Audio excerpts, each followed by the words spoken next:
Hello students.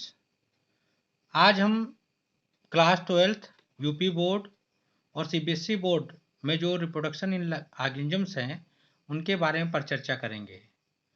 तो देखिए, इसमें जीवों में जनन, इसको हिंदी में कहते हैं।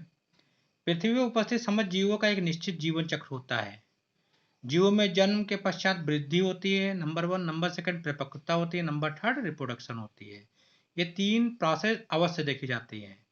आयु जैसे जैसे बढ़ती जाती है, बाद में क्या होता है कि शक्तियों का ह्रास होता है, अंत में उसकी मृत्यु हो जाती है।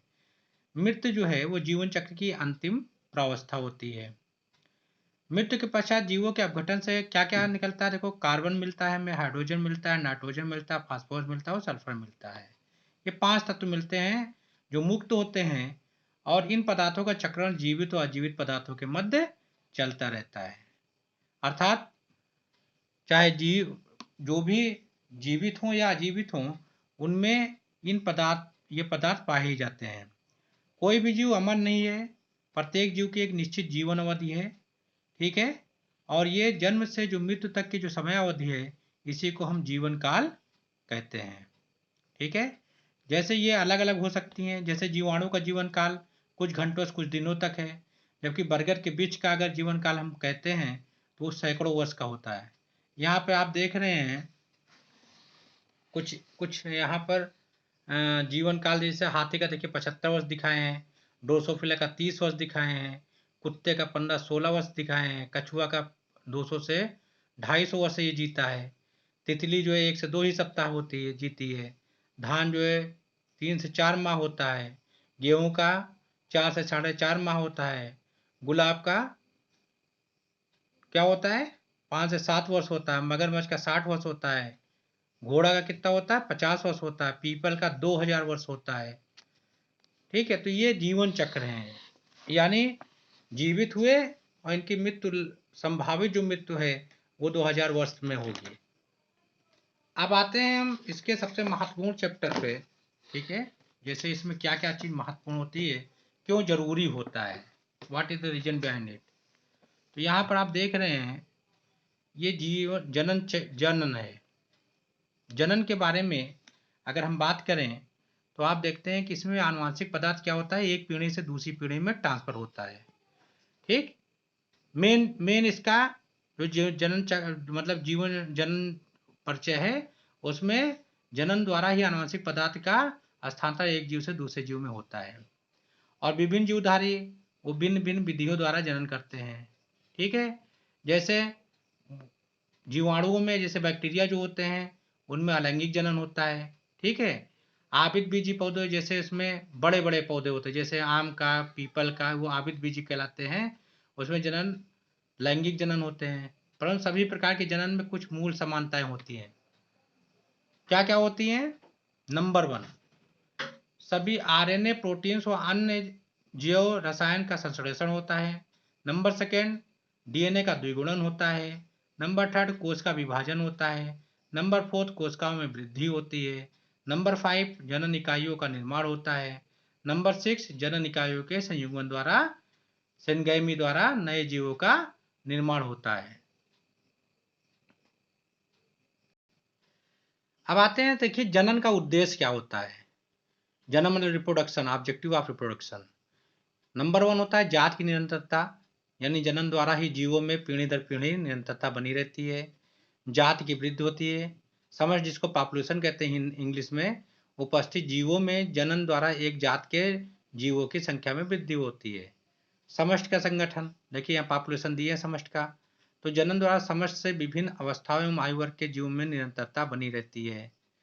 विभिन्नताएं, रिप्रोडक्शन द्वारा या जनन द्वारा उत्पन्न संततियां जो ऑफस्प्रिंग्स होती है, एक दूसरे से व माता पिता से कुछ भिन्न होती हैं, ठीक है। तो जैसे हम लोग हैं, अपने माँ बाप से थोड़ी बहुत भिन्नता तो है ही, तो इसको हम विभिन्नताएं कहते हैं। इस प्रकार पॉपुलेशन और जीवों से विभिन्नताएं उत्पन्न होती हैं। इनके द्वारा जीवों में अनुकूलता का विकास होता है, और पृथ्वी पर जीवन की निरंतरता बनाए रखने के लिए हमें जनन या रिप्रोडक्शन की बहुत ही आवश्यकता होती है।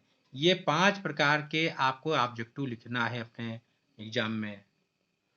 अब एक्चुअली में जनन की जो विधियां होती है मुख्यतः 2 प्रकार की होती हैं। अलैंगिक जनन, जिसको एकल जीव जनन कहते हैं, और लैंगिक जनन, जिसको सेक्सुअल रिप्रोडक्शन कहते हैं।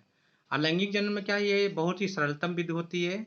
इसमें क्या होता है कि जीव अपनी समरूप, ये अपने जैसे ही प्रतिलिपियां उत्पन्न करते हैं, और आनुवंशिक रूप से हम इनको क्लोन भी कर सकते हैं, या अलैंगिक जनन के फलस्वरूप उत्पन्न संततों को हम पूर्वजक या क्लोन भी कहते हैं। इस प्रकार के जनन में केवल एक जीव ही भाग लेता है। ठीक है। अब अलैंगिक जनन के बारे में हम आते हैं कि इनके लक्षण कौन कौन से होते हैं, बहुत महत्वपूर्ण है। और इसके बारे में आप देखिए यहाँ से, ये आपका अलैंगिक जनन के लक्षण। नंबर 1 क्या होता है कि अलैंगिक जनन के लक्षण निम्न होते हैं। नंबर 1 कि ये केवल एक जनक यानी यूनिपैरेटल होता है। जैसे आप किसी पौधे को ले लीजिए, उसका पत्ती तोड़ कर लगा दीजिए जैसे अजूबा में, तो वो नया पेड़ तैयार हो जाएगा। गुलाब को काट के लगा दिए डंठल, तो उससे क्या हो जाएगा कि नया पौधा तैयार हो जाता है उसी जैसा। दूसरा, इसमें युग्मकों का निर्माण नहीं होता, कोई गैमेट नहीं होता, मेल ना फीमेल, यानी सीधे काटा और लगा दिया अलैंगिक जनन में। इसमें केवल सूत्रीय विभाजन होता है, इसलिए इसे कायिक या सोमैटोजेनिक जनन भी कहते हैं। इसमें निषेचन होता ही नहीं है, और संततियां वो जनक के समान होता है, अपने पेरेंट के समान। जनन के लिए विशेष जनन अंगों का विकास नहीं होता है, न मेल न फीमेल। संततियों व जनकों में गुणसूत्रों की संख्या, संरचना व जीन समान होते हैं। ठीक है। माँ बाप में जितने गुणसूत्र होंगे उतना ही उससे उत्पन्न होने वाले पौधे में होंगे। अलैंगिक जनन अपेक्षा के तीव्र दर से होता है, और यह ताप एवं भोजन के अनुकूल परिस्थितियों में होता है। अगुणित और द्विगुणित पीढ़ियों का एकांतरण यहाँ नहीं होता है, न हैप्लॉइड न डिप्लॉइड, यहाँ पीढ़ी एकांतरण नहीं होता है। और ये प्राय निम्न श्रेणी के जंतुओं में, याद रखिएगा, किसमें किसमें पाया जाता है, ये बैक्टीरिया में पाया जाता है सेक्सुअल रिप्रोडक्शन, शैवाल में पाया जाता है, प्रोटोजोआ में पाया जाता है, आदि में होता है। अलैंगिक जनन को देखिए यहाँ संक्षेप में समझाया गया है। इसका क्लासिफिकेशन बड़ी ही बेहतरीन तरीके से दिया गया। देखिए अलैंगिक जनन है, ठीक है। यहाँ अलैंगिक जनन में आपने देखा ये द्विविभाजन के द्वारा होता है, बहुविखंडन के द्वारा होता है, ठीक है। फिर उसके बाद प्लाज्माटोमी के द्वारा होता है, मुकुलन के द्वारा होता है, कलिका के द्वारा होता है, ठीक है, बीजाणु जनन द्वारा होता है, खंडी भवन द्वारा होता है, पिनुद भवन द्वारा होता है, और कायिक जनन के द्वारा होता है। और इसमें देखिए इसको सब कैटेगराइज भी किया गया है। अब आते हैं द्विविभाजन होता क्या है। इस प्रकार के जो अलैंगिक जनन होता है, द्विविभाजन एक प्रकार का क्या है, अलैंगिक जनन है। देखिए, ठीक है। इसमें कोई भी जब जीव अनुकूल परिस्थिति होती है तो ये दो भागों में विभाजित हो जाते हैं, और ये प्रत्येक भाग जो है कि एक नई संतति का निर्माण होता है। ठीक है। समसूत्री विभाजन इसमें होता है, जैसे दो पुत्री कोशिकाएं बनती है। देखिए यहाँ पर ये एक है, इसमें क्या हुआ, सबसे पहले गुणसूत्र जो है केंद्रक कला, ये केंद्रक कला नष्ट हो गई। यहाँ पे देखिए क्रोमेटिन आ गया। फिर उसके बाद यहाँ पर ही आगे संतर गुणसूत्र हुआ, ठीक है। यहाँ प्रारंभिक पश्चावस्था हो गई, फिर ये मध्य पश्चावस्था हो गई, ये अंतिम, यहाँ पे देखिए यहाँ सेपरेशन चालू हो गया, और यहाँ लास्ट में अंत्यावस्था हो गई, और लास्ट में कोशिका द्रव्य का विभाजन हो गया। ठीक है। तो इस प्रकार अमीबा में ये द्विविभाजन की अवस्थाएं दिखाई जाती है। लंबवत क्या होता है, इसमें आपने युगलिना को देख रहे हैं। इसमें देखिए ये युगलिना का पूरा एक पूरा का पूरा जो है जीव है ना। और इसमें फ्लैजिला भी डिवाइड हो रहा है, ये देखिए हाफ से। उसके बाद क्या डिवाइड हो रहा है इसमें, फिर केंद्रक, और अंत में पूरा शरीर। यहाँ देखिए एक अमीबा से दो अमीबा का निर्माण हो रहा है। अनुप्रस्थ द्विविभाजन में आप देखें कि इसमें विभाजन जीव की अनुप्रस्थ अक्ष यानी ट्रांसवर्स एक्सिस से होता है, जैसे पैरामीशियम, प्लेनिरा, जीवाणु, डायटम्स। देखिए ये लघु बीजाणु है, और ये गुरु केंद्रक है, गुरु मीन्स बड़ा होता है, ठीक है। उसके बाद यहाँ पे देखिए कांस्ट्रिक्शन स्टार्ट हो गया, और बाद में यहीं से कांस्ट्रिक्शन को जो है ज़्यादा हो गया, तो यहाँ से न्यूक्लियस भी डिवाइड हो गया, और साइटोप्लाज्म भी डिवाइड हो गया। अब ये दो संतत कोशिकाएं, एक पैरामीशियम तो दो संतत कोशिकाएं हुई। इसी प्रकार आप नीचे चलाइए, ये जो सिस्टम है जीवाणु में अनुप्रस्थ डिवीजन, ये एक बैक्टीरियल सेल है, ठीक है। इनमें सबसे पहले क्या होता है, कोशिका दीर्घीकरण होता है, ये बड़ी होती है कोशिका। फिर इसमें न्यूक्लियोइड भी इसका बड़ा हो जाता है। फिर इनमें देखिए कांस्ट्रिक्शन स्टार्ट हो गया, इसको अनुप्रस्थ पट कहते हैं। डीएनए विभाजन, अनुप्रस्थ पट का निर्माण आरंभ हो गया, देखिए हल्का हल्का।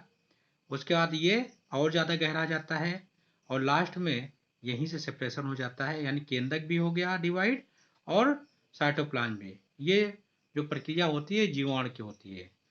और फिर उसके बाद थर्ड टाइप का जो होता है वो तिर्यक द्विविभाजन होता है। इसका उदाहरण है सिरेटियम और ओपेलाइना, ठीक है। तो सबसे बड़े द्विविभाजन में संपूर्ण काय का मतलब पूरा का पूरा जो शरीर होता है वो जनन इकाई की भांति कार्य करता है। तथा संततियों, देखिए ये पूरी की पूरी एक बॉडी है और ये पूरी एक इकाई की काम करती है, ठीक है। तो संततियों की उत्पत्ति के पश्चात लुप्त हो जाता है, अतः जनक की मृत्यु नहीं होती है, वरन संततियों के रूप में उनकी निरंतरता बनी रहती है। अतः द्विविभाजन द्वारा गुणन करने वाले जीव अमर कहलाते हैं। देखिए, इसलिए एक बैक्टीरिया से कई बैक्टीरिया हो जाते हैं, एक अमीबा से कई अमीबा हो जाते हैं, तो इसीलिए ये अमर जीव भी कहलाते हैं। क्लियर?